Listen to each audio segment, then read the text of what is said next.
Hey, what's up? It's Mike Giannoulis from onlyonemike.com, editor of the Scale Up newsletter and soon to be Scale Up podcast. But welcome to my channel. And this video is all about business scalability. I've got my notes ready to go. That means you're about to learn something pretty cool. What we're going to talk about here are the 10 questions you've got to be able to answer to find out if your business is scalable or not. Can you grow it or can you not? We're going to find out right now. If you're ready to scale your company and make sure that it actually is scalable, let's talk about the things that you can do to actually make that happen. All right, so there's 10 questions. 10 questions you must be able to answer. If you don't know these things going in and you try to scale, odds are you're going to crash and burn. You don't want that. You do not want to crash. You don't want to burn. It's not fun. I've been there. Not fun. Here we go. Question that you have to ask if you want to know, is your business scalable or not? Number one, do you have excess capital?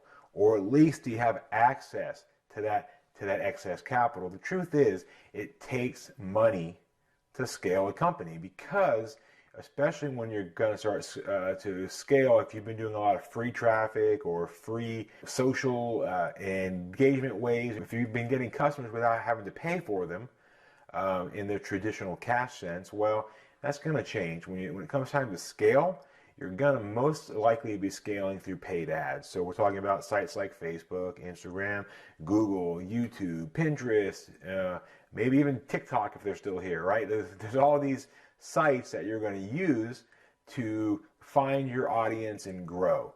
And when you do that, you got to pay for it, right? It's not free. Traffic isn't free. You got to go to the traffic store and you got to pay for it. Well, in order to do that, you're going to have to also know your customer cash conversion cycle, or it's like the CCCC. And that just means that's like a fancy MBA way of saying how long does it take from when a customer enters your process to the time that they actually put money in your bank account. We can call that also like the sales pipeline or the cash timeline. And it's very important because let's just, as a quick, easy example, let's say that you're spending even something cheap as $100 a day, right? That's it. That's your ad spend. Well, after a month, you spent $3,000. 2 months, it'd be $6,000.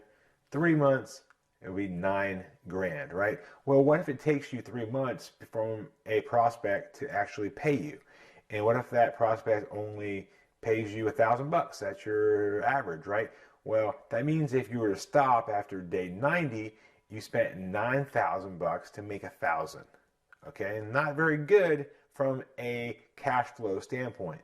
That's why when you scale, you start to find out pretty quickly that cash flow is almost more important than profit. Because technically, if you were to stop your ads, you would have a profit when the rest of the customers who came in on day 1, day 20, day 30, day 50, when they all buy, eventually you'll make that cash back. But you need to pay your bills before you get paid from the customer.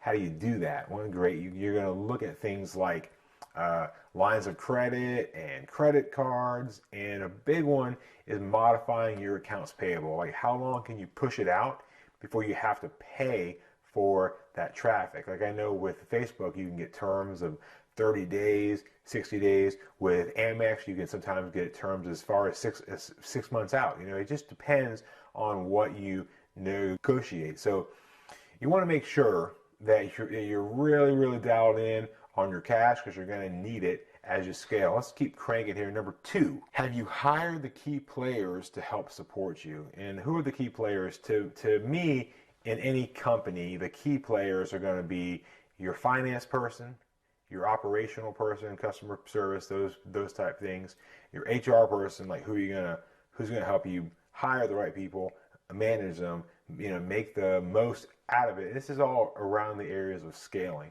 And then finally, the big one is your tech.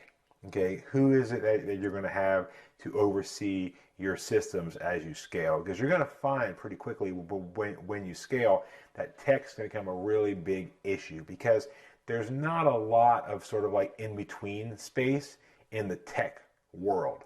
So, like for example, CRMs are either $29 a month per seat, or they're $250,000 to get a custom one started, right, for enterprise. So there's just this huge gap of growing companies that don't have a lot of options. Same thing with hosting. You want to make sure you've got that all set up. There's a lot of things on the tech side that you want to be prepared for.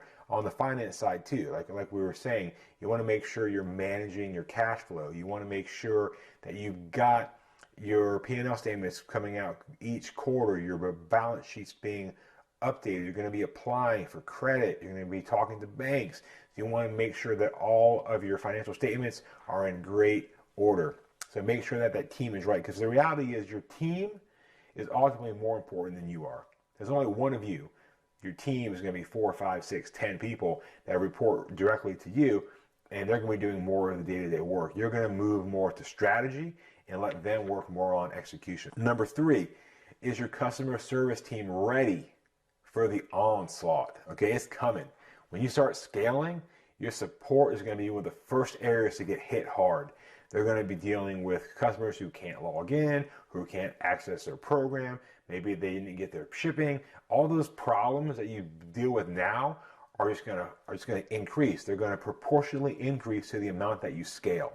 So the more you scale, the more problems. More money, more problems, right? That's the way it is. So you want to make sure now that you're really, really dialing it in to ensure that your ability to scale is there. Because if it's not, and there's customer support problems, it's going to lead to negative reviews. It's going to lead to backlash, refunds, chargebacks, all kinds of problems you don't want to deal with. Okay, so make sure that your support team is ready to rumble. Is your onboarding process dialed in? All right, what is onboarding? You should know this, but I'll just quickly say it. The onboarding process is kind of like what happens from the moment the customer buys your product or service until they're pretty much on their own and don't need you anymore. Right? So there's a lot of steps there. If you just ship something out, there's not really a lot to be done. If you're selling like a watch, great. Well, you got your watch, but especially if you're doing like tech or doing some kind of an app, what are the programs or the steps you want them to go through? Because your goal is to automate as much of that as you possibly can. You don't want to manually do anything that you can automate unless the manual process is adding value to the experience. Okay? I'll say that again. You don't want to do anything manually unless the manual process is adding to the customer's experience. Look at all the things that you can possibly do to automate the onboarding process. And by doing that, you'll save customer support a lot of time, a lot of trouble, and ultimately you'll save money and you'll give your customers a way better result. Have you identified different audiences that you can target via marketing effort? Odds are you got to where you're at by kind of finding your core product and your core audience and just pushing it hard, right? And kind of selling that product to that audience as much as you possibly can. Well, as you start scaling, you're going to go wider. So you want to look for different channels where you can reach that same audience, or different audiences that you can sell to via the same channel. So like on Facebook, for example, maybe you've been targeting audience A. Now you can start trying to find audience B, C, D, E, F, and G. There's more people out there that may want that product. The big key to this is to pull this off, you're going to have to find different problems that you can solve, and or you're going to also have to find different hooks or different ways to kind of lure people in to read your ad. And that's a tough thing, but you got to be able to do it to be able to scale. Have you identified different uses for your product? Again, similar to number 5, but does your product do anything else? Is there a different way to sell your product, right? That's a big thing to find out, is what else or who else would your product appeal to, or how else could it appeal to a new group of people. So if your product does, if your product solves problem A, could it also potentially solve a problem B or a problem C? You've probably identified before different angles or different problems that your product can solve.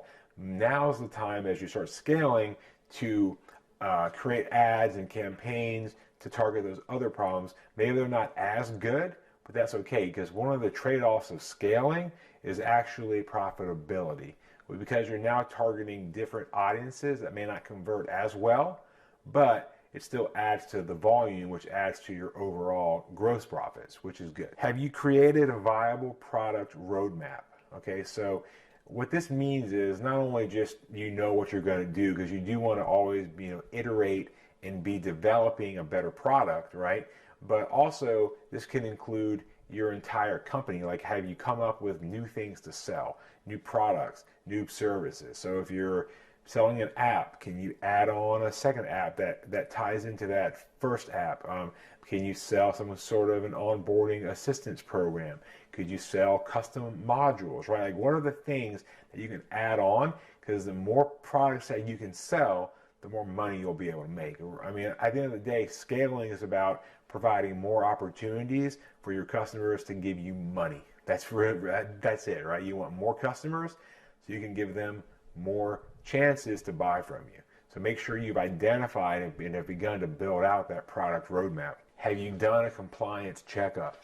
Okay, the bigger you get, the more of a target you're going to be for compliance groups, potential lawsuits, all that crap that sucks, but it's part of business life, especially here in the States, right? You just got to be prepared and be ready, and ask me how I know. I've been through it, okay? So you want to make sure that everything is dialed in as best it can be. Work with competent counsel.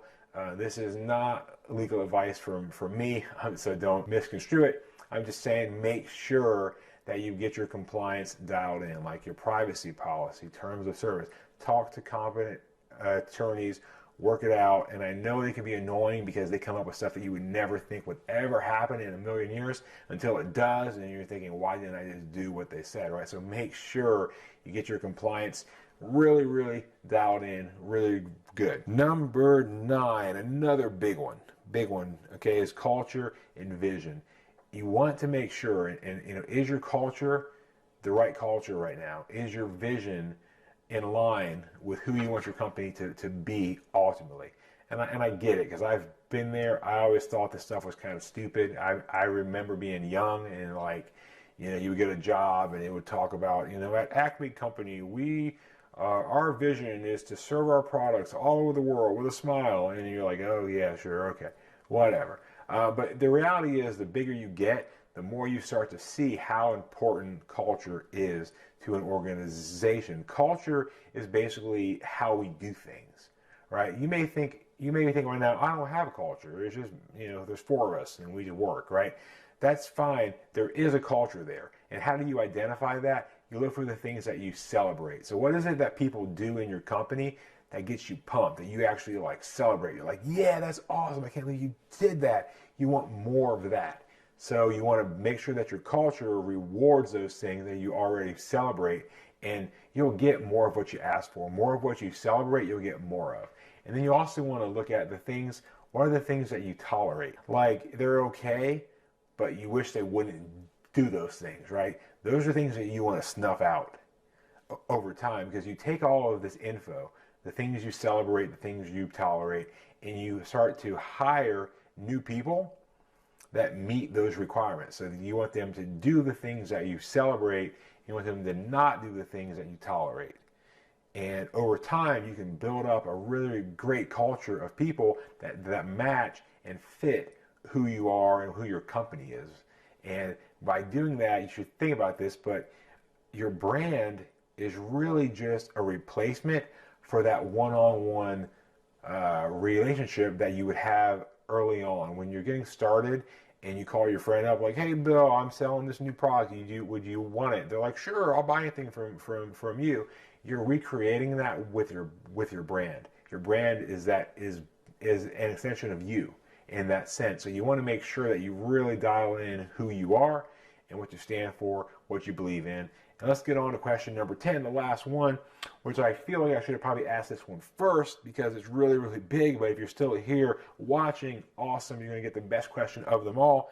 And that is this: do you really want to scale your company? Do you want to scale it, or do you just want to keep it as it is, sort of a lifestyle business? Like, you're probably pretty smart, I would say. If you've grown your company to 6 figures, 7 figures, 8 figures, you're a pretty smart person and you know what you're doing, okay? Now, if you haven't scaled up yet, you're probably, feeling pretty good because you probably set your own hours, you kind of make your schedule as you want.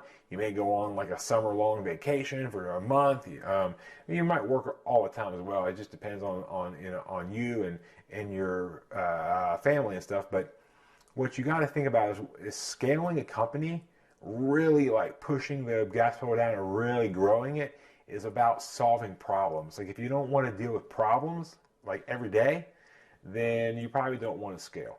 And I know right now you deal with that anyway, which is fine, but these are different problems. So when you start scaling, you'll find out pretty fast that you're going to break things. Tech will break, sales will break down, marketing ads won't work anymore because you're hitting such a wide audience, or things that used to be good for 6 months now are only good for 3 months because you've already either burned out that audience or burned out that ad, or you've burned through that whole tech stack, right? Like things just move a little bit faster. And you'll also find that the skills that got you to be a 6-figure company or even a 7-figure aren't the same skills that you now need. Okay, so when you start scaling, what you're going to really focus on is you're going to be focusing on just a few things: systems, hiring, and culture. Systems, hiring, and culture.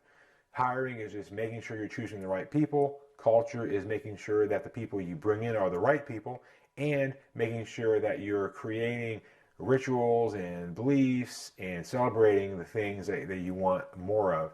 But then the biggest one is going to be systems, because at that point everything becomes a system. Hiring is a system. Tech is a system. Sales is a system. Marketing is a system. You want to make sure that you're tracking everything, that you're writing everything down, that you're creating process maps. Like it becomes almost like I say, a completely different job. So you have to ask yourself, is that what you want to do? Are you ready to spend your time on that? I will tell you this, it's very, very fun. It is very fun. Is it challenging? Yes. Super challenging. Are there days you want to quit? Yes. Obviously, there's rough days. There's days when you're thanking God it's Friday. There's days when you're cursing that it's Monday again. But there's also days when you have huge wins and setting records, and you're all on the same team and you're pumped and you're doing really, really cool things. So it goes both ways. But you want to ask yourself, are you ready? Is this what you want? If it is, then awesome. Do it. I will say it'll be the most rewarding thing you've done to look back and say, look, I took this company from nothing to 20 million bucks in sales, had a huge exit. I love my life. Let's go do it again, right? That's where you want to get to. So if you enjoyed this, please like, share, comment down below. Tell me your story. Tell me where you're from. Tell me what you're trying to do. I love to chat and talk. And if you want to learn more, check out my blog, onlyonemike.com. I am currently trying to produce about one really, really good piece of content each month, and then a few that are pretty good, but they're just not as long. I'm trying to write some really, really long, like detailed stuff to really just give away everything that I possibly can. And then number 2, I also run the Scale Up newsletter. So make sure you check that out. It's completely free. I pretty much give away everything free. So I hope you enjoyed this, and I hope you're ready to go out there and scale your company. Thanks for watching. Again, I'm Mike Giannoulis, and I'll see you again here soon.